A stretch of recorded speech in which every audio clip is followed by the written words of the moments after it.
G'day, I'm Andy from Single Malt. How are ya? Um, Today I'm going to do Amrut Fusion.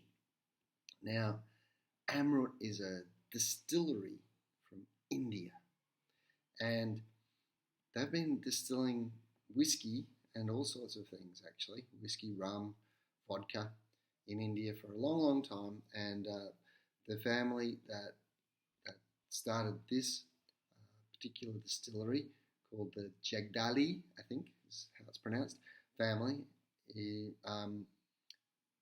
were making those products from molasses. Now, they did a bit of research and they wanted to make themselves a single malt out of the barley that grows in India and wanted to produce a very high-end, good quality product, which they started doing with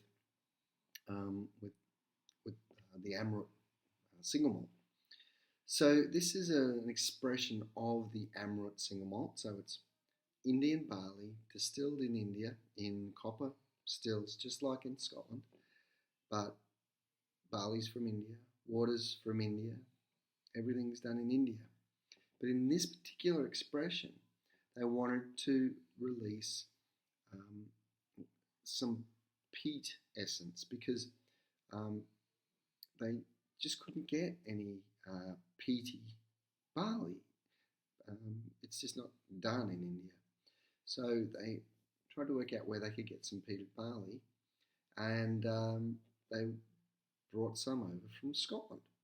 And they made up a mash with about 75% Indian barley and about 25% Scottish peated barley, and aged it for a number of years and released it to the market to much fanfare and accolade. In fact, it was very, very well received. It was judged the best non-Scottish whiskey by Jim Murray, third best whiskey in the world in about 2008, I think. So some incredible accolades for a very young distillery. And I wondered if it was a bit of a flash in the pan. But they've gone on to win more and more accolades, not just for this whiskey, but for other of their expressions. But this one particularly has captured people's imagination. So I wanted to give it a try. It's had a lot of fanfare.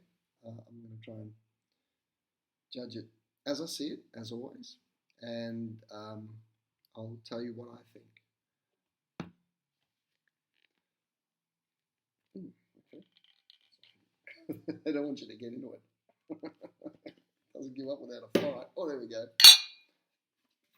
There we go. What do we got? Oh, nice little book. That's pretty. I wonder what's in there. Oh, lots of. Oh, these are all the different expressions they do. Oh, look at all that. That's their Amrut. Look at all the accolades that baby's got. Sorry, you have to read them back to front. Oh, this one's done pretty well too. What's this one? That's their standard single malt. It's got a few gongs. So, it's pretty good whiskey all round. But this one's sort of the flagship. Now, it's bottled at 50% alcohol, I saw. And there's no caramel added and no chill filtering, which is a good thing. Well, let's hope they spent all of that marketing money on what's inside the bottle, rather than spending it on the labelling. It's pretty plain, even though it's got some gold foil on it. But adequate, tells you what it is, where it's from, which is important, I suppose. So, yeah, it's not jumping out of the glass.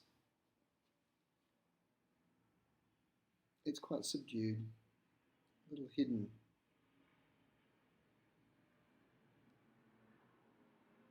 Yeah, okay, it's there, meaning it's not really powerful. There's some nice smoke just coming out of it right now, and I'm just giving it a second to unwind. Okay, I'm getting some nice smokiness.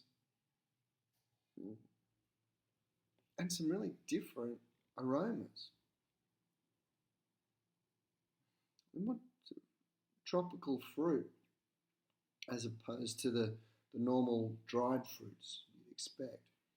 Now that is interesting. They do use new oak as well as bourbon barrels, refill bourbon barrels. They use new oak as well. And I presume that's not Scottish or American oak. It might even be Indian oak. So there might be some interesting flavours coming out of that oak. But new oak is very powerful. It imparts a lot of flavour to the whiskey, as well as having a lot of available surface areas to absorb unpleasantness from the whiskey. So you get this magnified two-way effect. And because India's a warm climate, and the rate of action, the chemical reaction, if you will, operates much faster because of the higher temperature of storage. So you've got that lovely dark golden colour. It's not age statemented, so I presume it's 4 or 5 years old. But a lot of action has happened in the barrel in a short period of time. 2 factors. One, the temperature. The other, the use of new oak.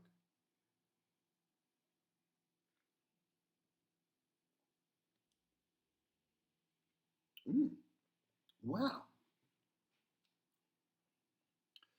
Well, I can see why people would get excited about this. It's really different. Oh my goodness. It bangs really different taste buds and taste senses. Now, if you've been drinking a lot of different single malts, you probably know what to expect. You know, there's variations along a theme, and you know you're either going to get American oak or sherry oak, and it's either going to be peated or not peated, and then some small variations with the amount of esters and olefins in the whiskey. But this is way different. It breaks the rules.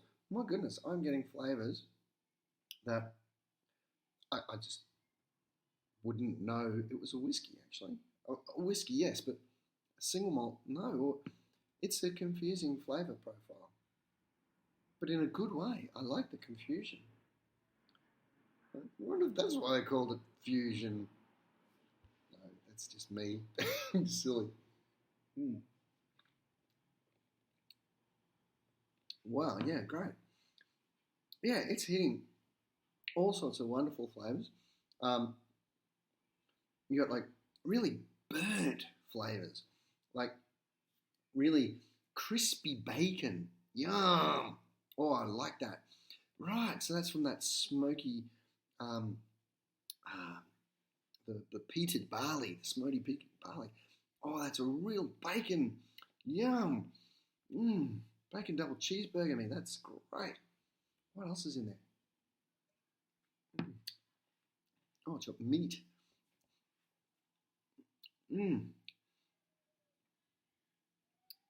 Yeah, it's got a intense flavors. It's bacon, it's baked beans. These are not standard whiskey flavors at all, are they?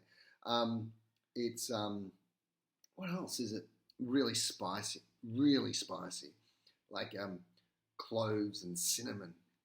Yeah, really good. Oh, look, it's intense and it's complex, complicated, good dry finish. I can see why it gets the raps. You got to give this a go. This is worth it. Yeah, you got to give it a try.